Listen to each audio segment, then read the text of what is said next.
Imagine I line up 20 bowling pins in a row just like this. We're going to play a game where we knock them over. Each turn, we'll have the option between knocking over one pin or two pins. If you go for one pin, it can be anywhere along the row. If you go with two pins, they have to be adjacent to one another. For example, with the first move of the game, you could remove one pin just like this. After that, I could follow up by removing two pins like this. Notice that they were adjacent to one another. What's not allowed is a move like this, where we have two pins that are nowhere near each other, both being removed. Basically, the two pins have to be touching. No gaps allowed. We're going to take turns just like that until all of the pins are gone. The winner is the person to remove the last pin on the board.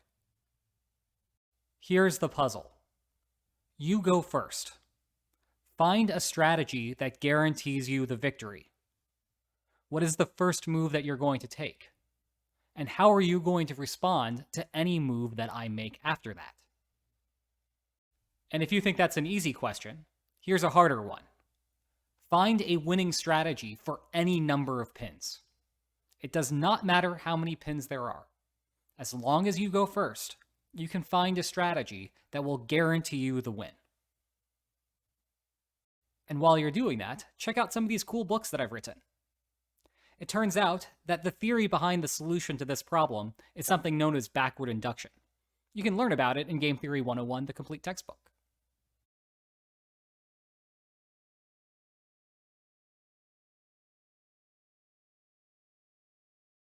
Okay, let's work toward the solution.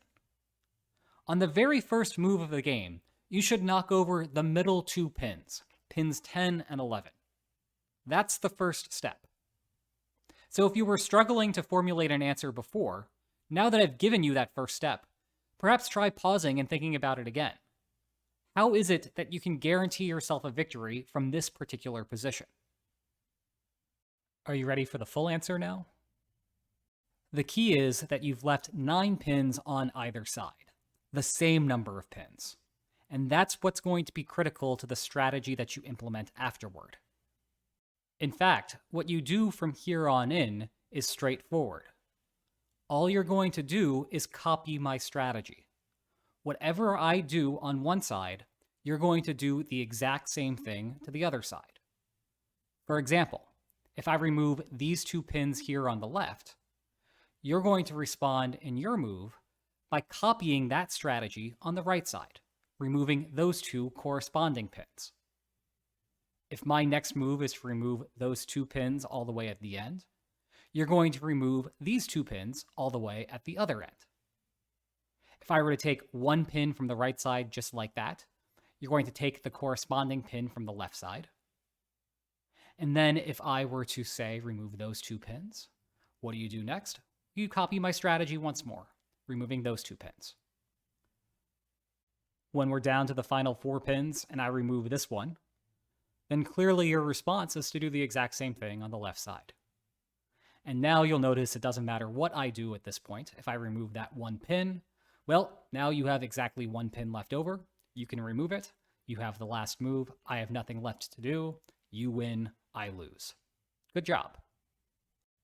Maybe you appreciate how that works, but let's think a little bit deeper about what's really going on here.